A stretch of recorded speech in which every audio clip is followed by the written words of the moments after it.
সুপ্রভাত। আজকে 20 তারিখ জানুয়ারি মাসে, আর দুদিন শুক্রবারে মনে হয়, বৃহস্পতি শুক্রবার মনে হয় সরস্বতী পুজো। সে যাক, আজকে যেটা আলোচনা সেটা হচ্ছে নাউন নিয়ে। বহু বাচ্চা রয়েছে, সেটা কম্পিটিটিভ এক্সাম হোক বা স্কুলের হোক, একটা জিনিস তোমাদের অসুবিধা হয়, সেটা হচ্ছে নাউন কি আমরা জানি, নাউন মানে হচ্ছে নেমিং ওয়ার্ড। কিন্তু আজকে যে জিনিসটা শিখবো, এই নাউনকে আবার আমরা তো বিভিন্নভাবে ভাগ করি। এটা মেনলি আমরা দুটো পার্টে ভাগ করব। একটা যে কাউন্ট বা কাউন্টেবল, আর একটা লিখবো আনকাউন্ট বা আনকাউন্টেবল, বা এটাকে অনেকে মাস বলে। হ্যাঁ, মাস নাউন বলা হয়। তাহলে কাউন্টেবল এন্ড আনকাউন্টেবল, আমরা কিছু নাউন দেখি যে নাউনগুলো গোনা যায়, যে নাউনগুলো গোনা যায়। যেমন তুমি বলতে পারো বয়, অবশ্যই গোনা যায়। তুমি বলতে পারো বুক, অবশ্যই গোনা যায়। তাহলে যে নাউন সমূহ গোনা যায় সেগুলোকে আমরা বলি কাউন্টেবল নাউন। মনে রেখো, এই কাউন্টেবল নাউন যখন হবে তখন এটা সিঙ্গুলার অর প্লুরাল বোথ হতে পারে। তাহলে countable noun singular or plural both হতে পারে, কোনো অসুবিধা নেই। কিন্তু আজকে যে জিনিসটা নিয়ে তোমার সাথে কথা, সেটা হচ্ছে আনকাউন্টেবল নাউন। অবভিয়াসলি আনকাউন্টেবল মানে গোনা যায় না। তাহলে যে নাউন গোনা যায় না তাকে বলি আমরা আনকাউন্টেবল নাউন। এবং মনে রাখো, এই আনকাউন্টেবল নাউন যে বলছো তখন তুমি এটাকে মাস নাউনও বলে থাকো, অসুবিধা নেই। তা আনকাউন্টেবল নাউন দেখো, এটা সিঙ্গুলার না প্লুরাল বোঝা যাবে না, বোঝা যায় না। বোঝা যায় না তো বলা আরো ভালো যে এটা ডিটারমাইন করা যায় না। তাহলে আনকাউন্টেবল নাউন হচ্ছে সেই নাউন যেখানে আমরা সিঙ্গুলার অর প্লুরাল বুঝতে পারছি না। ক্লিয়ার? এই নাউন যখন করব, গ্রামারের কয়েকটা জিনিস তোমাকে মেনে চলতে হবে, তারপর আমি ডিটেলসে বলছি। প্রথম কথা, এই নাউন যেটা আছে সেই নাউনের শেষে এস যুক্ত হবে না। কেন? এস যুক্ত হলে তো প্লুরাল হয়ে যাবে, কিন্তু আনকাউন্টেবল নাউন যেটা, সেটা প্লুরাল ফর্মে হবে না, এটা মনে রেখো। আনকাউন্টেবল নাউন প্লুরাল ফর্মে হবে না। 2 নাম্বার, যেহেতু তুমি বললে আনকাউন্টেবল নাউন মানে গোনা যাচ্ছে না, তাহলে অবভিয়াসলি ইনডেফিনিট আর্টিকেল এ অথবা অ্যান, আর্টিকেল এ অথবা অ্যান এখানে আসতে পারে না। কেন? এ বা অ্যান বললে অটোমেটিক্যালি কি চলে আসছে? গোনা যাচ্ছে তো, তাই নয় কি? এবার যারা বাচ্চা আছে অনেকেই সংক্ষেপে বলতে গেলে, দেখো এ আর অ্যান হচ্ছে আর্টিকেল। যখন অ্যান বলছো বসাচ্ছ কখন? যখন ফুল ভায়াল। ফুল ভায়াল মানে A E I O U, আর A to Z minus A E I O U, এটাকে বলা হয় কনসোনেন্ট। তাহলে কনসোনেন্টে এ বসছে। এইটুকুনি জাস্ট জেনে রাখো, আলোচনা প্রচুর রয়েছে, ধীরে ধীরে আলোচনা হবে। এইবার আরো একটা জিনিস দেখো, তাহলে কি বলা হলো? বহু বচন এস আসছে না, আসছে না এ এন, এটা সিঙ্গুলার বা প্লুরাল বোঝা যায় না। তার জন্য আমরা এটাকে, ভার্বটাকে সিঙ্গুলারেই রাখি, ভার্বটাকে সিঙ্গুলারে রাখা হয়। আরো একটা একটু অ্যাডভান্স লেভেলে বুঝতে গেলে এটা বলবো, দেখো যখন আমরা বলি মেনি, আনকাউন্টেবল নাউনে এই যে মেনি কথাটা বললাম, এটা আসবে না। কারণ হচ্ছে তুমি বলবে স্যার মেনি মানে তো অনেক। হ্যাঁ, মেনি মানে অনেক, কোনো অসুবিধা নেই। কিন্তু মেনি মানে অনেক তখন যখন এটা কিন্তু কাউন্টেবল, মানে যখন এটা গোনা যায়। যখন এটা গোনা যায় তখন তুমি এটাকে বলছো মেনি। মেনি মানে গোনা যায়, অসুবিধা নেই। তার জন্য এটা আনকাউন্টেবল যেহেতু, সেহেতু মেনি আসবে না। তাহলে মেনির বদলে কি আসবে? মেনির বদলে নিয়ে আসতে হবে মাছ। মেনির বদলে নিয়ে আসতে হবে মাছ। এইটা হচ্ছে আনকাউন্টেবল নাউনের নির্যাস। এবার আমরা বুঝবো আমরা কি করে বলবো এটা আনকাউন্টেবল নাউন অথবা এটা কাউন্টেবল নাউন। এটাও কিন্তু যথেষ্ট বোঝায়।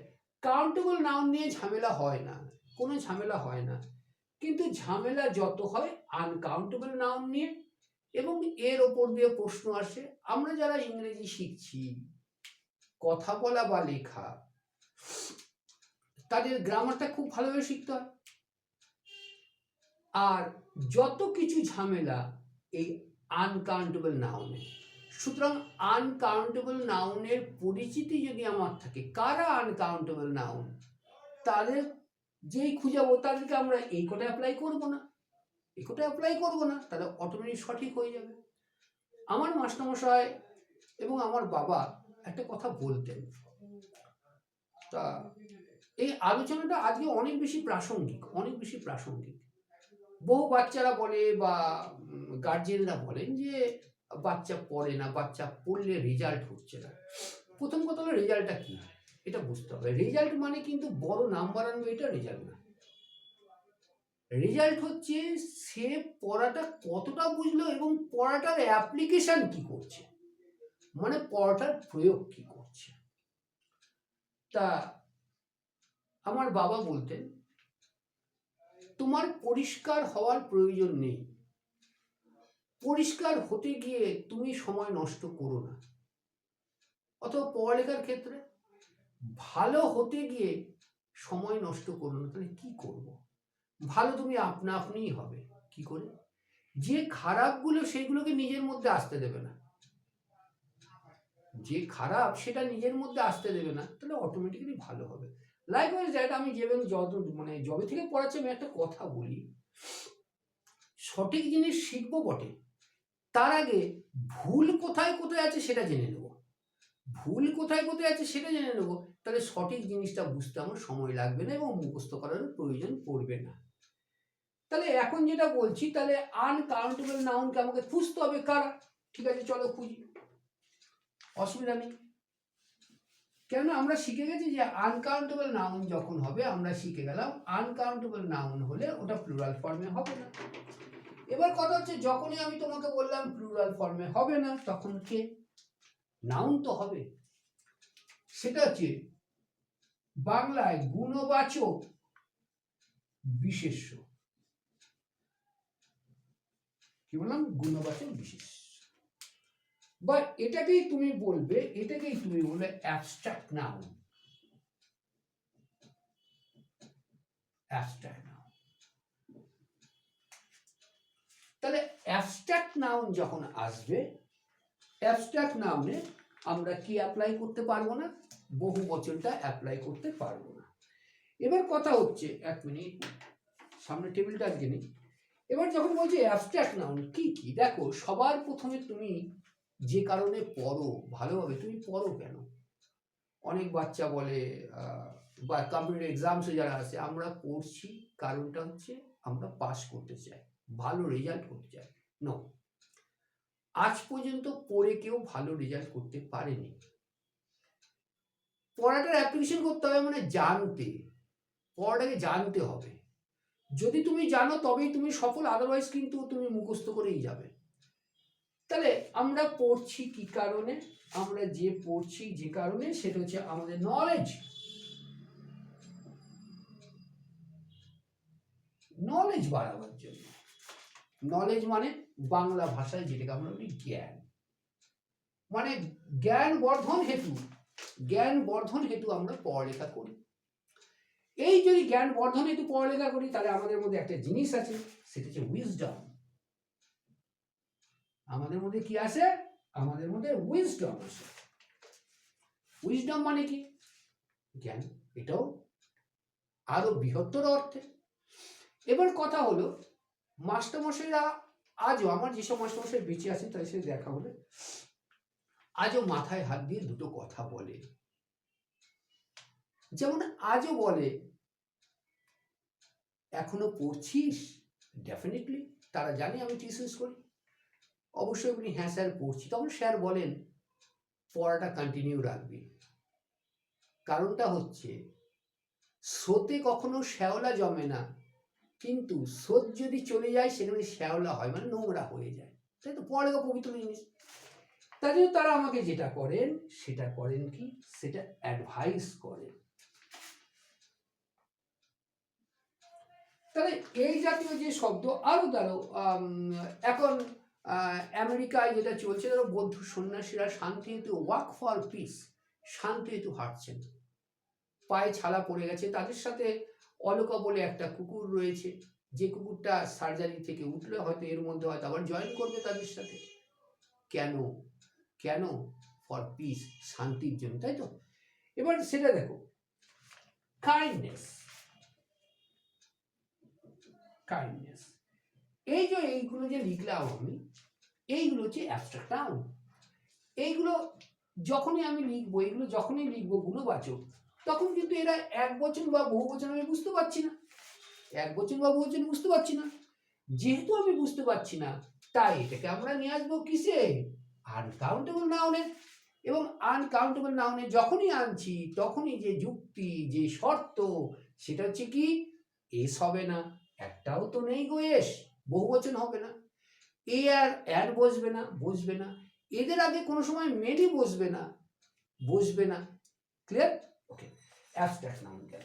আরো অনেক আলোচনা আছে, অবশ্যই যদি আরো বেশি কিছু জানতে হয়, আমার ফোন নাম্বার, যেটা ইনস্টিটিউশনের ফোন নাম্বার 9733070783, এই নাম্বারে হোয়াটসঅ্যাপ করে নেবে নিজের নাম সহ। আরো যদি তোমার জানার ইচ্ছা থাকে, definitely always welcome. Abstract noun গেল। 2 নাম্বার আসছে। 2 নম্বরে লিখবো কিছু বস্তুবাচক বিশেষ্য। বস্তুবাচক,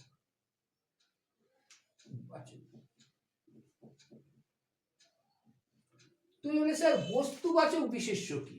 অবশ্যই শিখতে হবে। এটা হলো ম্যাটেরিয়াল নাউন।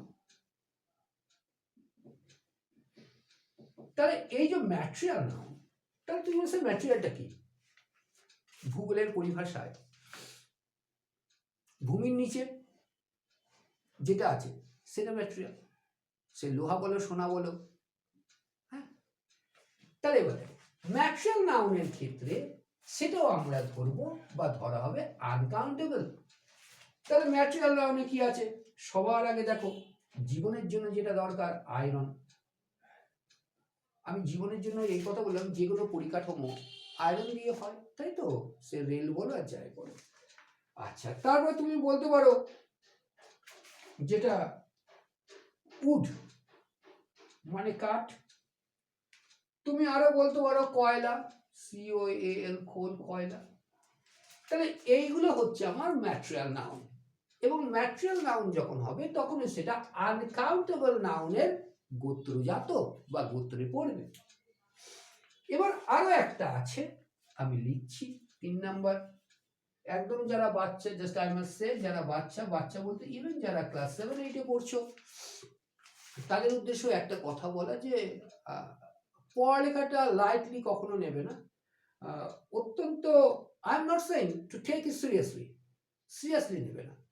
কোনো কিছু সিরিয়াসলি নেওয়ার পক্ষপাতী আমি না, বা আমার মাস্টারমশাইরা বলতেন যে কোনো কিছু সিরিয়াসলি নেবা না, সিরিয়াসলি নিলে সেই কাজটা যদি না হয় ডিপ্রেশনে ভুগতে হয়। কিন্তু একটা বলতেন, সিস্টেমেটিক্যালি অ্যান্ড সিনসিয়ারলি।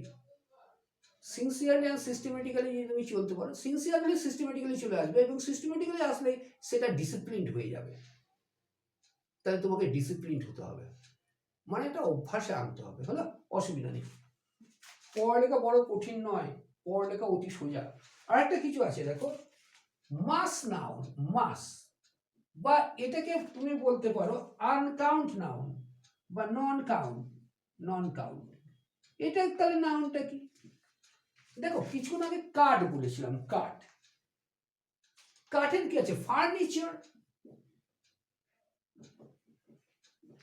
ফার্নিচার কিন্তু আসবাবপত্র, প্রায় বড় বড় পরীক্ষা তো এসে, কি লাগছে না, কম্পিটিটিভ এক্সামসে এসছে যে ফার্নিচারের পরে কিন্তু মনে রাখবে ফার্নিচারের সাথে এস হবে না, কেন? এটা আনকাউন্টেবল নাউন। ফার্নিচার মানে আসবাবপত্র, not chair, not table individually. আমি কিন্তু ফার্নিচার বলতে নির্দিষ্ট চেয়ার, নির্দিষ্ট টেবিল আমি বলিনি। ফার্নিচার যে আসবাবপত্র। তাহলে এখানেও দেখা যায় যে এটা আনকাউন্টেবল নাউন ক্যাটাগরিতে বিলং করে। তুমি বলতে পারো আর একটা ট্রান্সপোর্ট।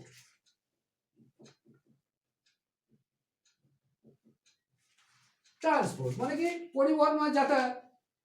আরো একটা বলতে পারো যেটা তোমাদের থাকে, সেটা যে হোমওয়ার্ক। হোমওয়ার্ক বাড়ির কাজ, যেটাকে আমরা বাড়ির কাজ করি। তাহলে আমরা দেখলাম যে আনকাউন্টেবল নাউনের আবার লিখে দিই কিছু বৈশিষ্ট্য কি। 1 নাম্বার এস যুক্ত হবে না, 2 নাম্বার এ বা অ্যান বা এ বসবে না, 3 নাম্বার কি বলে মেনি হবে না, তাই তো? এইগুলো আমাকে দেখতে হবে।